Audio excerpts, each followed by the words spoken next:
guys, my name is Oluchi, and in today's video I'll be putting you through on starting a business in Nigeria, and this is specifically going to be for people who want to start any kind of business. And basically we'll be talking about starting a jewelry business, and this is mostly for beginners and for startups, like whether you're a student, you're done with school. So previously I made a video on my channel where I talked about starting a business in Nigeria, but I think that video was not detailed enough, and I deemed it fit to make another video where this is my 7 months in business, and yeah, I think I can put it through on a few things you have to consider before starting a business. It's actually a beautiful thing to want to start a business.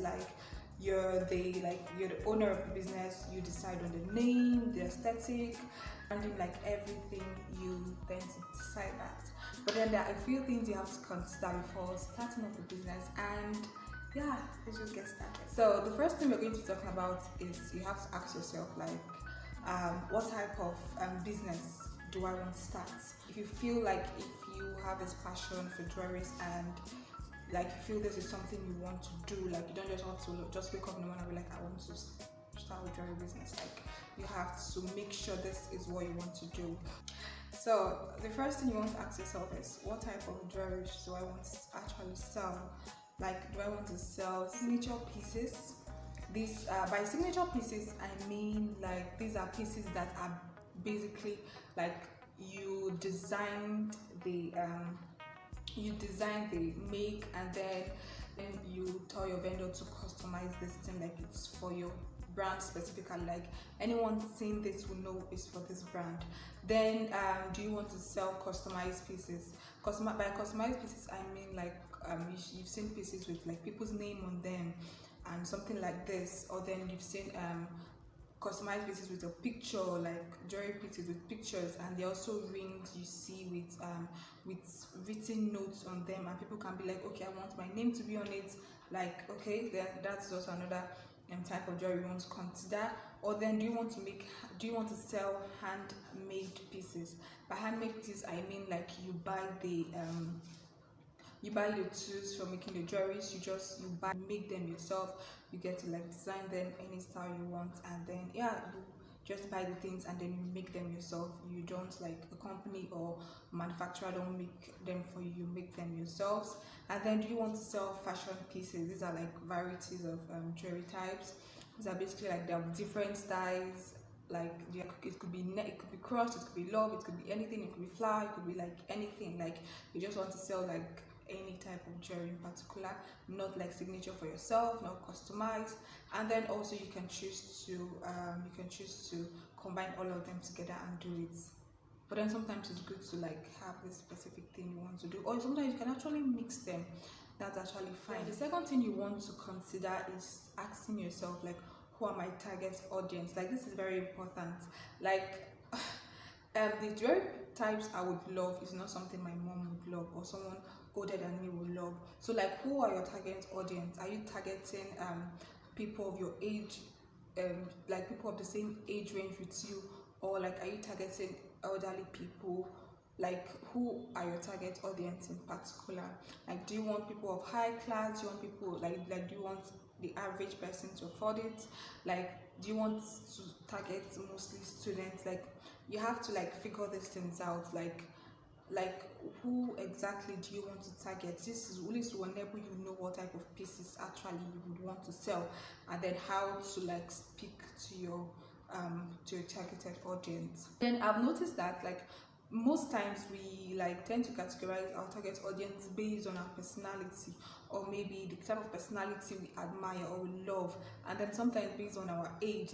Me, I can't be selling jewelries for people my mom's age mates, because I won't even know how to market that.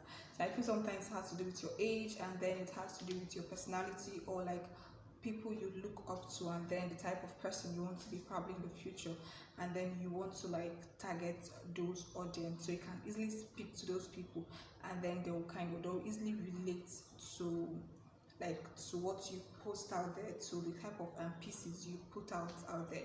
What material make do you actually want to sell, you have to figure this out. And then by that I mean, do you want to sell fine jewelries, like this has to do with like 24 carats gold, 18 carats gold, etc. Those ones are usually more like on the higher price. Or then do you want to go for sterling silver, to go for stainless steel, or do you want to go for copper, brass, gold plated? Like, you just have to do your research and know like which one your targeted audience would love, or then the one you can afford at the moment, and like the one you would want to go for the quality, because those things matter a lot in terms of your pricing, and then in terms of your startup, and then the people you're actually targeting. Then you also want to consider, how do I source these jewelries? Where do I source them from? There are a variety of ways you can actually choose to source your jewelry from. Most people think it's just basically from Alibaba. No, you can actually source your jewelries from other places. So the first one we're talking about actually is Alibaba. So you can actually source your jewelry pieces from Alibaba. And in case you're starting up, I made a video on my channel on how to source products actually from Alibaba, so here, and then the link will be in the description, so do well to check that out in case you want to consider that. And then also Alibaba just is an online website where you can get shop varieties of products, anything you want to sell, basically you see them there. So also we have 1688. People also like, you can also shop from 1688. You can translate it to English, but then it's not actually in English. And then pieces from, I think products from 1688 are usually more affordable than that of Alibaba.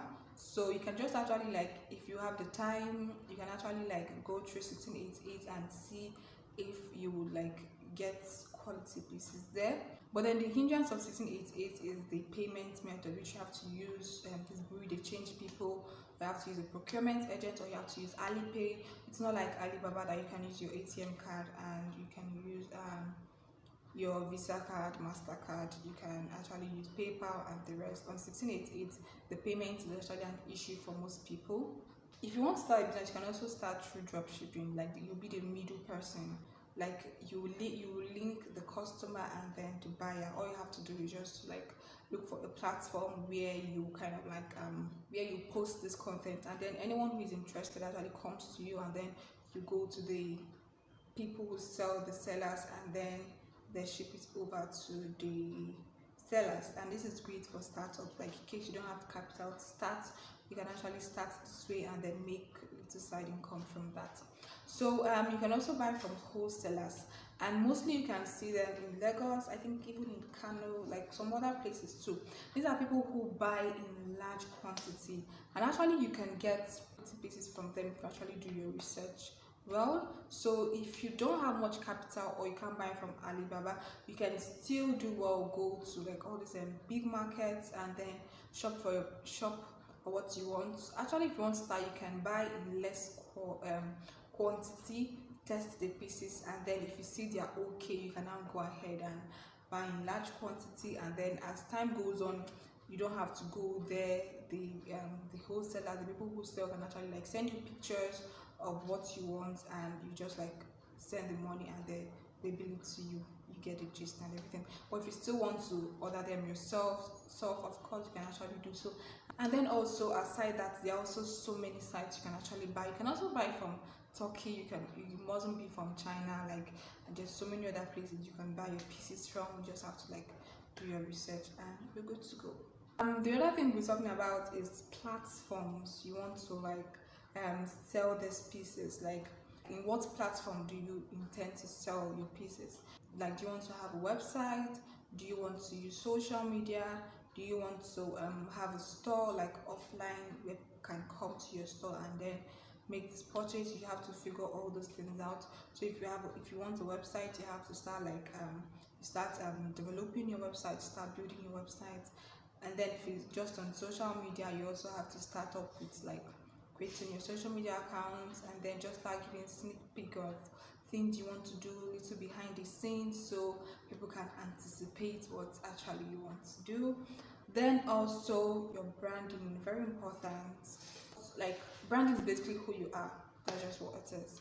So branding has to do with your name, your logo, your aesthetic, and then all of those other things, like like who you are as a person and what you represent. So whoever is seeing this post, even without seeing your name, will know, oh, this is Flourish Flair, oh, this is Living Lavish, oh, this is Lovely Lou, and the rest.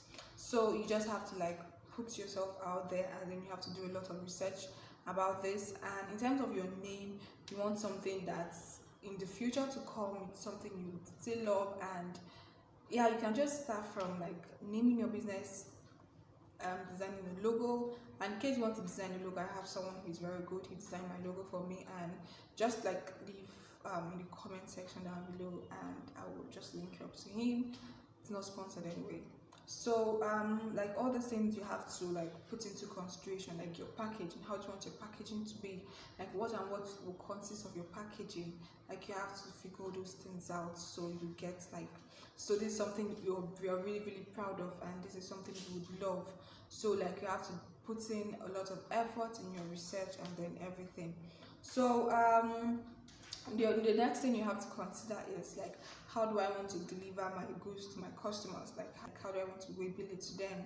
And also, do I want to just do like worldwide delivery, nationwide delivery, or just like within a certain state, just within my state, or then within specific states, like I can actually deliver this goods to. So that thing you have to also consider that.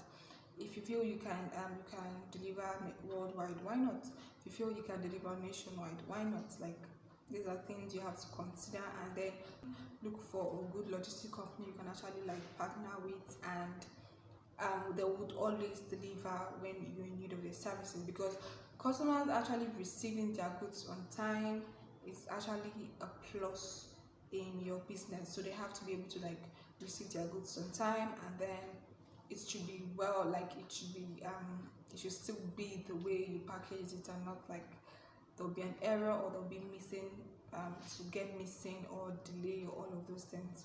So in case you find this content useful, please don't forget to leave a heart down below. Don't forget to subscribe to my channel. Don't forget to give the video a thumbs up, and yeah, let's continue. So also marketing strategies, very important. You have to as you're planning to start, you also have to plan on how you market your business, because basically you're still starting, and then no one knows you. You have to like figure out, okay, how do I reach a lot of people? And then some people will tell you, oh, it's not good to run ads. But then basically, if you learn how to run ads, it's actually cool, and it's going to actually help your business, because you're just starting out. People won't really know you unless you like sponsor your ads, and they're able to see you, and then they come to your profile to see, oh, what's this person doing, like who is this person? And then mustn't be ad. You can also use influencers, one-on-one discussion, also by running giveaways, also by, I think there's some ads accounts you can also like pay, and then they get to promote your product on their pages and the rest. Then before this whole thing, I was meant to talk about like sourcing your capital, because this is really important. Before I started my business, I didn't have enough capital to start, and that didn't stop me from starting my business. Because see, if you want to start something, if you really have in mind to do something, there won't be a hindrance. Like as I said, you can actually start with actually doing drop shipping, like if you don't have capital to start. But then that should not stop you from planning. So if you're watching this video, you probably have like you want to start a business, but then even if you don't have the capital to start planning, like so that when you actually have the capital, you don't start planning then. That once you get the money, you just start up immediately. Like I always tell this story, like before I started, I was just like writing down plans. I will be chatting vendors, and they'll send me their products, because those things actually take time. But then in my bank account, I didn't really have enough money to start. But then that did not really stop me. Like I just kept on like writing down my plans, writing down the type of pieces I want to sell, and then any money I have, I will just be saving it. And then like from there to there you don't know, like something is going to happen, like money is going to come eventually, like so that you can actually like invest it in your business. And then I will always advise people to write your plans down. Don't leave it in your head. I used to say, oh, I won't forget, but then I'm going to definitely forget. And then also what I advise people a lot is, as I said, write everything down. Like any purchase you make, like anything you purchase, write it down. Your packaging, write it down. These are the things that will enable you in terms of your pricing, like how you price your pieces. And then if you want me to film a video on how you can actually price your pieces, let me know in the comment section down below, and I'll definitely do that, because in your pricing of your pieces has to do with everything, both your marketing, the pieces themselves, your time, very important, so you don't get to lose and all of those things, because those are the things that comprise of your business. So yeah, if there's anything I'm forgetting, like if there's anything you feel I skipped, please let me know in the comment section down below. Please, in case you have any questions, let me know in the comment section down below. Thank you very much for watching my video. Do have an amazing day. By the way, my name is Oluchi, and thank you.